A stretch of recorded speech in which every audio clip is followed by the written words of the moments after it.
So, next section in our study of King Lear for AQA Paper 1 English Literature, the tragedy paper.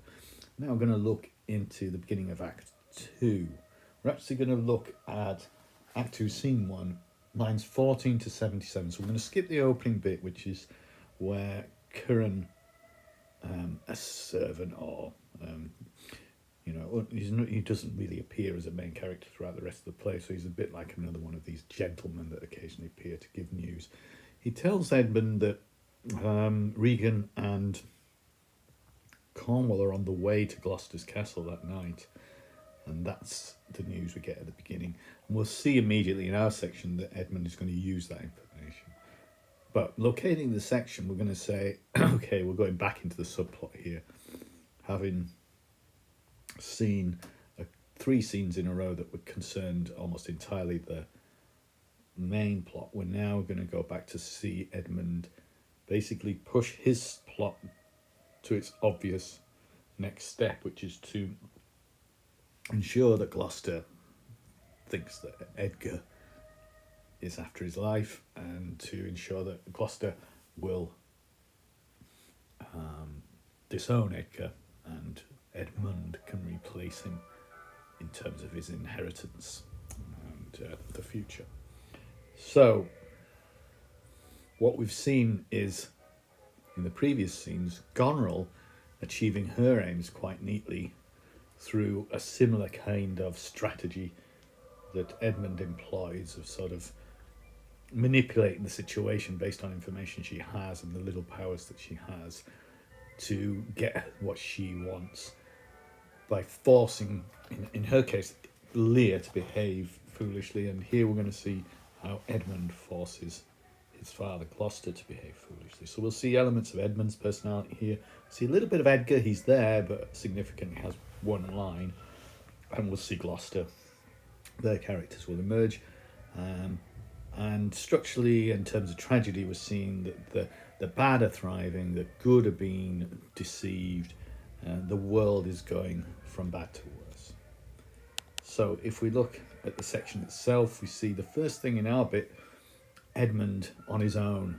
Curran leaves the scene, and we get, typically for these early Edmund scenes, a bit of a soliloquy before his brother and father come in, and he talks, tells us, really implicates us, draws us in to his villainy, and you can see his energy, the language, short sentences, here, incomplete sentences, because he's sort of the better, the best, yes, yes, yes, sort of energetic and full of vitality, rather than, for instance, when we saw Lear in previous scenes speaking in broken sentences because his mind was decaying. So similar language techniques can be used for different effects, according to probably how you perform the particular lines or with what energy. Notice that phrase, this weaves itself into my business. That is what he does all the time. He says it weaves itself, but actually he's the weaver, really. He's the one who stitches everything together, picks things to his advantage. He's very alert. He sees things and hears things, whereas people like Gloucester and Lear are always missing obvious things. But he's now going to use that little bit of information to push things forward a little bit further, and really to get Cornwall and Regan, as we'll see, to help with his plot. Now, he doesn't quite know how he's going to do that yet, I think, at the moment, but we'll see that as this act develops, he kind of witnesses what happens with Lear being sent out into the storm and sees Gloucester siding with Lear. And so he'll use that, although he doesn't quite anticipate that yet. Briefness and fortune work, he says. Is briefness more than fortune? He's not really bothered about fortune. He's bothered about being quick and sharp and getting things done. And it's the pace again, a word that we need to use a lot about every scene in this play, really. It has to have pace and energy. Here, his pace bewilders Edgar into saying just one line and then running off. So he says, Edgar, come down, and Edgar enters the scene, and again we can have this sort of visual contrast there of the powerful, charismatic, confident Edmund and the cowering, troubled, bewildered Edgar, who's totally fallen for all the nonsense Edmund's told him. And then he tells him with the imperative, fly this place, the energy of the language there, creating a sense of anxiety for Edgar. He throws in, having heard the Duke of Cornwall's coming, he thinks, oh, I might as well use that. He says, have you spoken against the Duke of Cornwall? He's coming tonight. And Regan with him. You've not said anything against him in terms of his fight with Duke of Albany, because Curran had mentioned that Albany and Cornwall are at odds, which is something Shakespeare wants to keep reminding us, because he wants us to be aware that Cornwall is a baddie, Albany on the good side. Advise yourself, there's a kind of directness and ordering there. Edgar's bewildered. He can't think. He sort of see him trying to think this through. This is a news that he can't really process. He's still confused by what's happened with his dad. And then, what, Regan, Cornwall, nothing to do with me. The only thing he says in the scene is, I am sure on it, not a word, which is ironic, isn't it? Because he hardly gets a word in edgeways with Edmund in this scene. And so, he hasn't said anything to or about Regan or Cornwall, but he also just doesn't get to say anything, does he? Although later in the play, of course, he gets more lines, and he doesn't end up having as many lines as anybody else other than Lear. And then Edmund's trick is pretty blatant. Oh, father's coming, I'll just draw my sword on you. And Edgar goes along with that. Oh, yeah, okay. Now, it's that sort of thing you sometimes see it with sort of TV magic and hypnotist acts and things like that. Derren Brown was one a few years ago that proved that if you kind of bewilder people and push them to do things with a sense of urgency, quick, we need to do this, people will do extraordinary things that are really not in their interests at all, because somehow you seem authoritative and you seem to know what you're doing, and they just, oh yeah, go along with it. And that happens here. Shakespeare's aware of that technique of just sort of hurrying people into doing something, not giving them a chance to think it through. And so he pretends to sort of shout at Edgar, yield and light ho here, and then sort of whispers at one side, fly brother, and then torches, and so farewell. So he's trying to play this two-act game there of pretending to be sort of asking for help, as he knows that Gloucester is approaching, and then is pretending to sort of quietly still try and help Edgar, because he needs Edgar to fly away.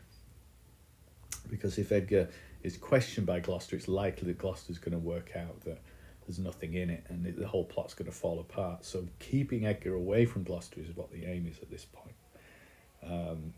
So he cuts himself. He says, oh yeah, a bit of blood will make it look a little bit more realistic. And he says, I've seen drunkards do more than this in sport. And then cries out, oh, stop, help. Now the whole of this little sequence needs to be full of little tricks on Edmund's part, with his body language. He slows things down. He doesn't allow Gloucester to know where Edgar has gone. And presumably when he does eventually point the way, he'll point the wrong direction. But he deliberately fails to address the main issue here. Now this is a bit of a pre-echo, and it's important to think about this, that at the end of the play, Edmund has another moment where urgency is at hand, when he sent somebody to kill Lear and Cordelia, and he apparently has a sort of deathbed conversion to the good side and says, oh, some good I mean to do, please quick, go save them. But he spends quite a long time saying that, and it seems to be the same trick almost that he plays here, and that maybe Shakespeare is trying to pre-warn us there that at the end, Edmund's conversion to goodness is all a bit of a ruse, a bit of another wind-up, really. Perhaps it's not usually read like that. When you see productions, they usually take it as face value that Edmund has decided to do something good, but he doesn't do it very effectively if he is trying to do that. Here he deliberately delays his father, so he starts to tell a rather long-winded tale. But notice again the violence of the language, mumbling wicked charms, conjuring the moon. So we get this sort of strange spell-like language. Again, a sense of chaos in every element of the play. He couldn't just say that Edgar was reading a book or whatever. Everything here is full of strangeness and violence and threat. Gloucester tries to be direct. Where is he? And Edmund directly slows him down. Look, I'm bleeding. So he makes a fuss about his wound. And eventually, after nearly 10 lines, he says, "Fled this way," and again tries to dissuade him or persuade him to listen to a bit more about his story. But as I say, he almost certainly would have pointed in deliberately the wrong direction. And so Gloucester sends some servants after him. And there's a sense from this point, obviously, that Edgar is pursued, and that's something that we need to look at later in this act when we see Edgar on his own with his first proper soliloquy. And the energy and the fear and the horror of being chased and hated and run down. So Edmund tries to tell Gloucester a bit more about what has gone on. And you can notice how clever he is to use the language that he knows Gloucester will recognise, the revenging gods. So he tells him, I told him that gods would get the revenge upon him. He doesn't believe in any of that at all, although Edgar kind of does, as we'll see later. So more irony there. Often there's a lot of pre-echoes of things that are going to be said later. Later on, Edgar seems to think the gods are just, he says, because they punished Gloucester for having a child out of wedlock by turning that child against him. Here, Edmund threatens that you'll be punished for your bad behaviour, but he doesn't believe that, of course. He doesn't think that anything will come and get him. He has no real metaphysical, godlike spiritual beliefs at all. He just believes in the facts of the matter in front of him. So more stuff about child bound to father, which, of course, again, ironically, is really him trying to portray Edgar as having the views that probably Edmund and Goneril and Regan themselves also have, that the father should be displaced, that we should take power now, it's our turn. So he claims that Edgar attacked him, and that he ran off when he saw Gloucester approaching. And Gloucester, of course, again, does the same thing as he did in the previous encounter with Edmund in Act 1. He appears to be a sort of decisive and tough father who's going to sort this thing out. I'll catch him, he won't remain uncaught. He mentions as well that Cornwall's coming that night, so it will be hit by his authority that he'll be proclaimed, in other words, called a criminal, and anybody who finds him deserves our thanks. Bring the murderous coward to the stake, he that conceals him death. So, there's death in the air here. Also, that coward to the stake is one more pre-echo, because that is what Gloucester says at the end of Act 3 when Cornwall and Regan try to torture him. He says, I'm tied to the stake, like a bear being baited by dogs. And that's what they want. That's what Gloucester wants to do to Edgar at this point. Edmund waffles on a bit more. Again, there's a sense that he's probably just delaying and confusing his father here and preventing any danger that his father might go himself and find Edgar.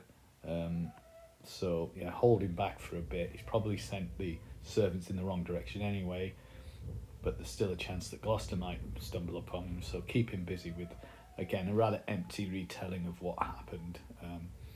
But also notice he said, thou unprepossessing bastard, do you think that anybody will believe you, basically, in this speech here when I dissuaded him from his intent? So he gets his retaliation in first. He predicts what Edgar might say, and of course Edgar hasn't said any of these things, but Edgar might say, it's him, it's all Edmund, because it is, of course. But he kind of says, he warns that and says, Edgar said no one would believe you, they'd only believe me. So, in other words, he's just thinking ahead a little bit. If Edgar is caught and the discussion starts to take place about, what's really happened here, if Edgar starts saying, I haven't done anything, believe me, I'm the legitimate one here, Gloucester might be thinking, oh, yeah, Edmund did say that, didn't he? Well, I'm not going to fall for that. So I'd turn it all to thy suggestion, plot and damn practice, is what Edgar apparently has said to Edmund. I'll make out that you did it all. So he did do it all, and if Edgar complains and, if he is caught and complains and says, I think it's all Edmund, well, Edmund's already said how Tony would say that. And so there's kind of no way out, really, even if Edgar is caught. He's going to struggle to persuade Gloucester that it isn't him that's been plotting against him.